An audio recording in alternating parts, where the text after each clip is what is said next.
l'heure pour moi, je me mets dans des barbelés, ça m'arrête la voiture et je suis incapable de repartir.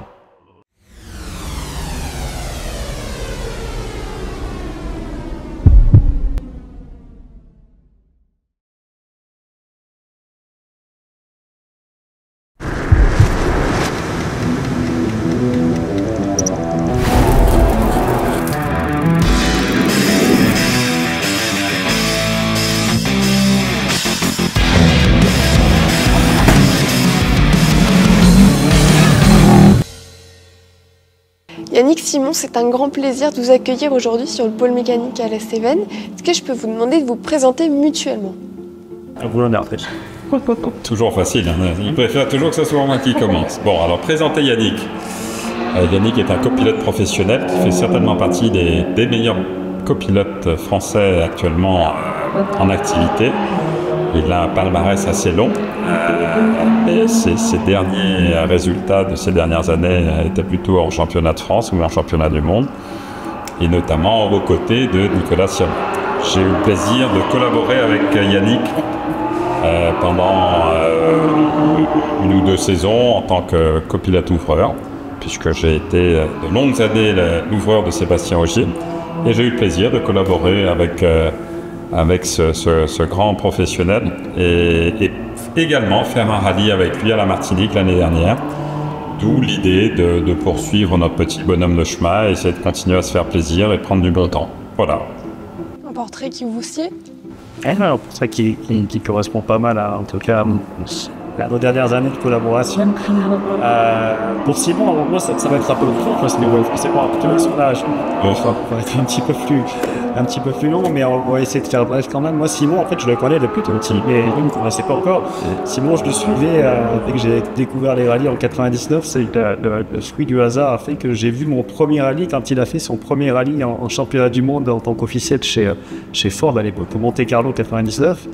Et j'ai suivi, il faisait partie clairement des pilotes que je suivais à l'époque, que ce soit avec la Ford, puis après avec la Clio Super 1600 en Europe, et quelques années après, pour pas dire décennies, parce que ça va pas nous rajeunir, avoir l'honneur et la chance de collaborer avec lui, d'abord effectivement en couvreur pour Sébastien Ogier, puis 2022, puis dans la voiture de classe.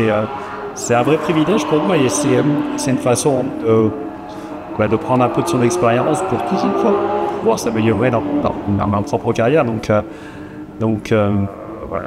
Comme Simon l'a dit tout à l'heure, on aura le plaisir de à nouveau collaborer dans une voiture de course dans quelques jours. Et pas n'importe quelle voiture, en effet. Simon, donc vous êtes triple champion de France des rallyes, double champion d'Europe des rallyes, si je ne me méprends pas. Des expériences assez incroyables.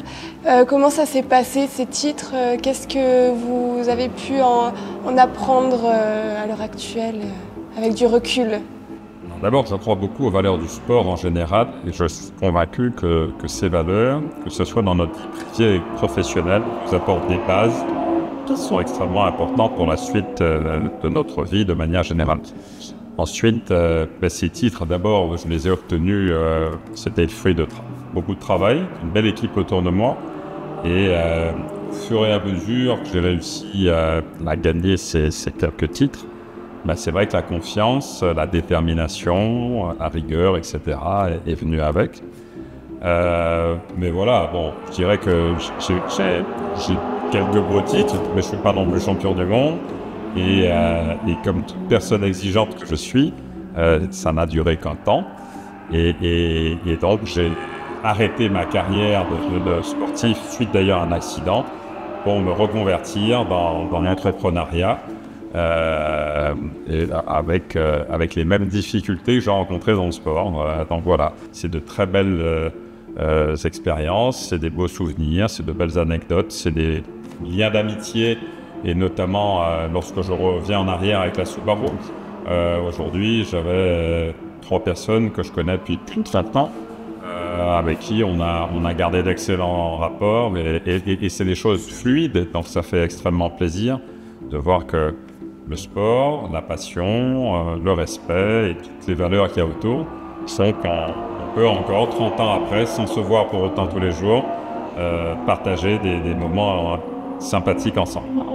En effet, et vous me disiez en off tout à l'heure que voilà, vous êtes arrivé, vous étiez un des premiers en fait à venir sur la piste rallye du pôle, c'était en 2000. Ces 24 dernières années, vous les avez pas vues passer. Si je me méprends pas, vous avez repris la compétition un peu avec un haut niveau l'année dernière, il y a 2 ans, en 2022, où il y a eu pas mal d'engouement justement auprès de vos fans qui ont été vraiment joyeux de vous voir revenir sur les rallyes. Comment vous avez vécu ça? Comment vous avez vécu cet engouement autour de votre retour? Alors, je ne sais pas si je suis revenu au haut niveau. Je suis revenu effectivement dans un sport de haut niveau, avec un niveau plutôt d'amateur que de niveau de haut niveau. Mais ça, il faut l'accepter. J'ai été un pilote de haut niveau. Maintenant, je suis un pilote avec le niveau que j'ai, certainement avec une vision et une expérience, mais plus de pratique. Donc forcément, c'est beaucoup plus difficile. Puis j'ai plus du tout les mêmes ambitions que j'ai pu avoir par le passé. Ce qui me fait d'ailleurs plaisir, c'est de partager ça avec Yannick, qui lui est un vrai copilote professionnel, avec toute la dynamique qu'il y a autour, qui ne laisse strictement rien au hasard. Et ça, quelque part, ça me challenge un peu et ça me permet de faire les choses dans les meilleures conditions. Alors ce retour en 2022, c'était surtout pour faire un clin d'œil à cette belle épopée, cette belle époque que j'ai connue, qui m'a propulsé en championnat du monde. C'était l'époque effectivement avec la Subaru, 97-98, 97 où je suis champion de France amateur, et 98 où je me découvre et où je me fais remarquer du grand public, mais pas que, puisque c'est ce qui m'a permis ensuite d'aller en championnat du monde. Et donc j'avais envie quelque part de faire revivre ce moment le public actuel. Et je dois avouer que j'ai été particulièrement surpris de l'engouement, de cet élan de générosité et de sympathie autour de ce projet. Et l'accueil qui nous a été fait avec Patrick Pivato, qui n'était pas remonté dans une voiture de course depuis 2008, depuis son grave accident au Japon, a été très très touchant, tant pour Patrick que pour moi. C'était un grand moment d'émotion, notamment après la ligne d'arrivée de la dernière spéciale. Et je vous avoue que c'est vraiment des choses extrêmement fortes, parce que lorsqu'on regarde aujourd'hui, on est dans un monde où les choses sont un peu compliquées, où l'individualisme est plutôt très caractérisé. Et là, ce grand moment de partage, ce grand moment de sympathie et qui nous a tous rendus heureux et émus, c'est quelque chose de très très fort. Donc franchement, merci à tous ceux qui nous ont permis de faire ça. Une belle histoire finalement. Yannick, pareil, vous avez une belle histoire avec Simon, parce que du coup vous étiez un fan, et puis vous devenez copilote maintenant d'une grande personne quand même. Qu'est-ce que ça vous a fait le premier rallye avec Simon? Le premier rallye avec Simon, j'ai eu la chance de le faire sur ces terres, à Martinique, avec quelque chose qui restera gravé très longtemps à souvenir. Lors d'une première soirée à Fort-de-France, où l'engouement dont on parlait tout à l'heure était, je pense, peut-être encore plus grand que ce qu'on a pu voir au Mont Blanc en 2022.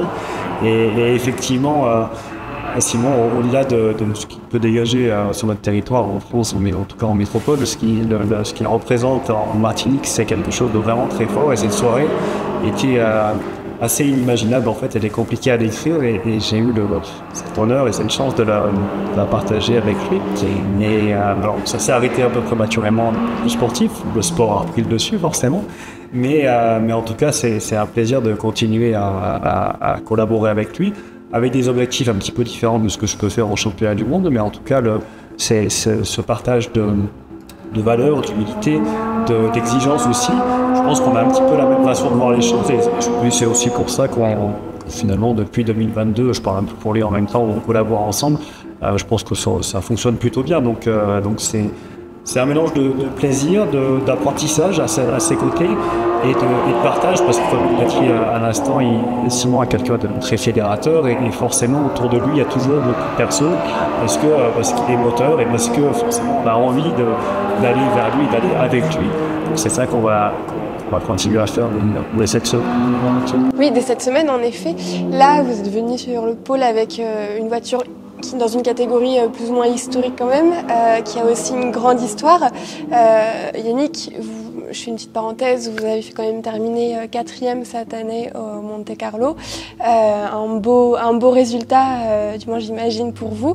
Là, qu'est-ce que ça vous fait de repasser donc d'une voiture moderne à une voiture du coup plus historique avec un passé comme celle-ci? Ouais, alors déjà, c'est une chance parce que je n'avais jamais eu l'occasion de monter dans une voiture qui a cette histoire-là, avec Simon et qui a été aussi championne du monde avec Colin McRae en 95. Donc c'est une chance de pouvoir rouler dans cette voiture-là. Et en fait, c'est même un petit peu déroutant parce que c'était mes premiers tours de roue cet après-midi sur la piste rallye du pôle mécanique. Et finalement, ce qu'on me disait tout à l'heure un petit peu en off, c'est que le ressenti qu'on peut avoir dans la voiture est très éloigné de ce qu'on voit quand on l'aperçoit, quand on la voit juste de façon statique, parce qu'on voit une Subaru qui est assez imposante. Et finalement, dans la voiture, ça ressemble plus à un karting.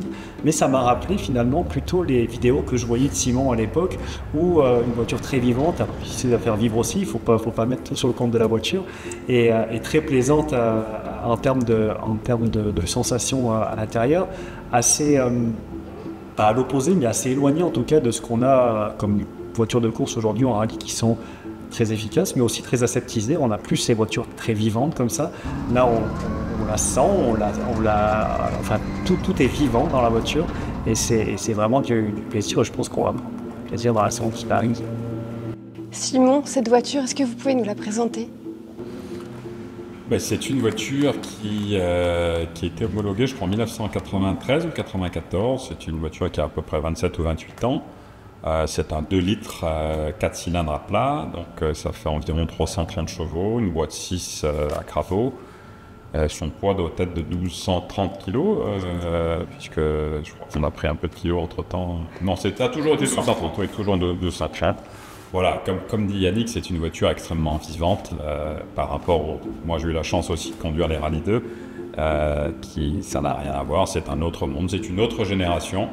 Mais c'est très marrant parce que ça fait un retour en arrière tout en ayant une voiture qui est quand même marrante à conduire, qui peut être efficace et qui, dans certaines conditions, peut encore faire des temps tout à fait corrects. Donc voilà, c'est plus comme vous l'avez bien compris, on est là pour se faire plaisir, pour faire plaisir aux spectateurs, pour passer un bon moment et puis profiter de la vie. Surtout. Oui, c'est important. Et oui, vous venez en fait pour donc une opération de déverminage avec en ligne de mire du coup le rallye du Costa Brava le week-end prochain en Espagne. Comment vous envisagez les choses au niveau de ce rallye, notamment au niveau des résultats, même si on a compris que c'était pour s'amuser. Vous partez quand même de loin, comme vous me le disiez tout à l'heure, avec un gros numéro, parce que vous êtes dans une catégorie assez spécifique. Vous pouvez nous en parler un petit peu plus? Alors, le Rallye Costa Brava, c'est un événement qui comprend finalement plusieurs compétitions en une. Où on va retrouver, c'est la première manche du championnat FIA historique des rallyes. Donc là, on est sur des voitures homologuées jusqu'à 92 uniquement. Donc la Subaru ne peut pas participer à cette compétition-là. Puis il y a le championnat d'Espagne, avec des voitures qui sont un peu plus récentes également. Et après, il y a toutes les voitures, dont la Subaru. Donc ça veut dire effectivement, comme vous l'avez dit, qu'on sera avec un ordre de départ assez éloigné. On aura le numéro 96. Donc finalement, ça va être un peu compliqué de comparer des performances, puisqu'il va se passer plus d'1 heure et demie entre les premiers concurrents et nous. On va faire des spéciales de nuit quand les petits copains seront de jour. Mais c'est vrai qu'on aura quand même, dans tous les cas, autour de nous, des voitures auxquelles on pourra se référer. Donc c'est plus ça qu'on va regarder. Mais avant tout, comme l'a souligné Simon, on y va pour le plaisir. La performance, je ne dirais pas qu'elle est au second plan, parce que quand on a le casque sur la tête, forcément on y pense. Ça sera pas à Simon qui va le faut dire.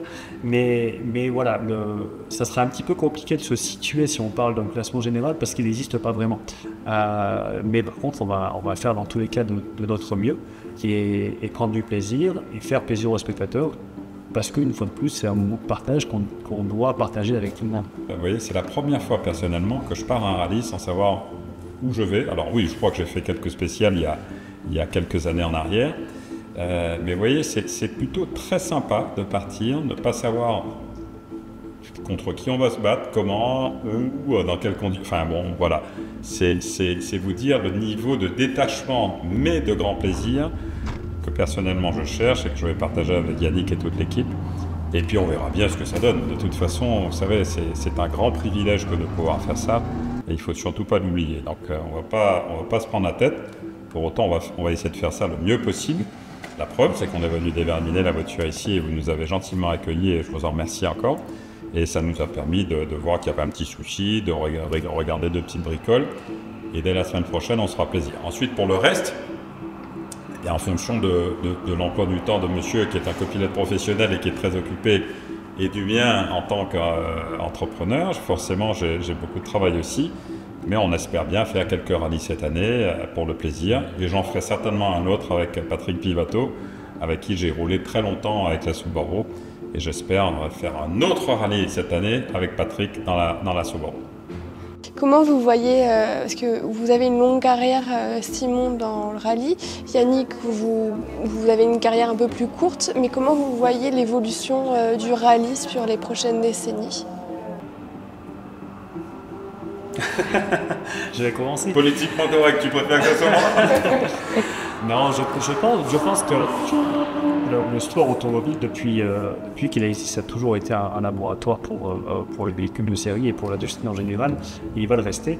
Le sport auto, de manière générale, doit se réinventer très régulièrement. On l'a vu dans la discipline, ça se fait en Formule 1, ça se fait en endurance, ça se fait en rallye, ça donne peut-être un petit peu dans une direction, revenir dans une autre.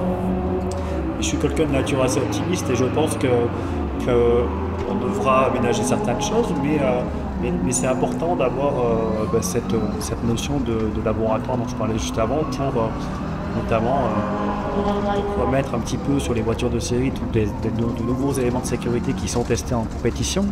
Et je pense effectivement que le sport automobile a encore de belles années devant lui, à partir du moment où on est capable de se réinventer. Oui, je rebondirais sur le fait qu'il faut que ça se réinvente. Je mettrai un petit pas bémol. Je ne suis pas un éternel optimiste comme fait Yannick, mais je suis optimiste malgré tout parce que je suis convaincu que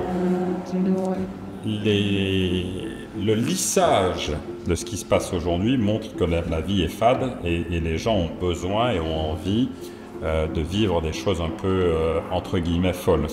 Et le bruit des moteurs, l'odeur que ça peut dégager et les sensations qu'il y a, au-delà du laboratoire que ça peut être pour les constructeurs, même si là aussi il y a un profond changement compte tenu des technologies et compte tenu du fait que les voitures passent à l'électrique, ce qui n'est peut-être pas non plus la meilleure des choses, mais enfin je suis personne pour le juger.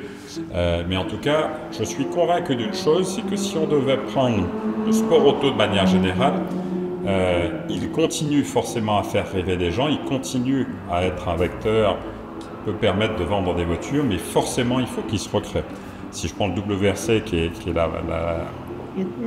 les championnats nationaux qu'on connaît le mieux, je reste convaincu que le modèle aujourd'hui arrive un peu au bout on est à la fin d'un cycle. Il faut qu'on recrée quelque chose, il faut qu'on refasse rêver les géants, il faut qu'on redonne l'envie. Aujourd'hui, un spectateur lambda, il a tellement de possibilités lors d'un week-end de faire tellement de choses qu'il faut qu'on lui offre une possibilité différente de ce que les autres peuvent faire pour qu'il ait plus envie de venir voir du rallye que d'aller faire de la pétanque ou aller au cinéma. Je dis n'importe quoi, mais voilà. Donc je pense qu'aujourd'hui, il y a la compétition, le niveau de la compétition sur l'attractivité pure des sports mécaniques demande une vraie réflexion des constructeurs, des promoteurs, des organisateurs et des équipes, sans compter bien évidemment les pilotes qui ont leur mot à dire, pour recréer un modèle qui soit plus proche des besoins des vrais passionnés et pour pouvoir recréer une communauté qui s'y intéresse plus, parce que malheureusement, j'ai l'impression qu'on est quand même, selon moi, au bout d'un cycle. Voilà. D'accord. Merci pour cette vision des choses. Plus anecdotique, quel a été votre rallye coup de cœur à chacun sur votre carrière jusqu'à présent? J'ai commencé le dernier. Rallye coup de cœur. Personnellement, j'en ai fait pas mal et j'en ai apprécié. Il y en a beaucoup que j'ai apprécié. Difficile. Vraiment, c'est très difficile à répondre. Si je devais répondre sur un rallye en France, j'ai un double coup de cœur qui est totalement opposé l'un à l'autre. D'un côté, j'ai le rallye du Touquet, que j'ai eu la chance de gagner et qui pour moi est une épreuve très difficile. Et d'un autre côté, j'ai le rallye des Cévennes, qui est un rallye totalement opposé à celui du Touquet. Et c'est bien la raison pour laquelle je suis un peu déçu de ne pas l'avoir gagné. Passer tout près, mais tout près ne compte pas. Après, je crois qu'on a la chance d'avoir un très très beau championnat, tant sur l'asphalte, un championnat d'ailleurs qui a révélé de grands talents dans le sport auto, tant sur l'asphalte que sur la terre. Et notre système n'était jusqu'à présent pas trop mal. Donc on a plutôt un très beau championnat avec des belles épreuves. Mais voilà un peu mes deux épreuves coup de cœur. Cévennes et Touquet.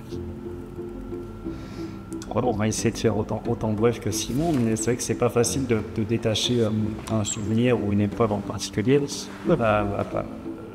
Je vais devoir en citer plus que lui parce que j'en ai encore trop à trier. Ma première victoire scratch, déjà en voiture historique, en ancien Stratos, lors du 100e anniversaire de la Targa Florio en 2016. C'était clairement un grand moment. C'était pas deuxième rallye avec Eric Comas à l'époque, et donc on commençait notre collaboration et c'était vraiment un excellent souvenir. Et ensuite, il y a eu pas mal de victoires avec Nicolas Siama, mon pilote actuel, notamment également le rallye du Touquet, qui était notre première victoire en championnat de France. Nicolas était à l'époque, et je crois que c'est encore le cas, le plus jeune vainqueur d'une manche de championnat de France. Et le rallye du Var aussi, qui nous a permis notamment de nous relancer dans des périodes un petit peu compliquées, puisqu'on est sur des épreuves de fin de saison, donc qui sont très regardées. Donc j'aurais du mal à en retirer quelques-unes, mais si on peut parler de l'épreuve et celle-ci, qui sortent vraiment du lot. Super, merci beaucoup. Merci d'être venu. Et merci de nous avoir accueillis et de nous avoir invités.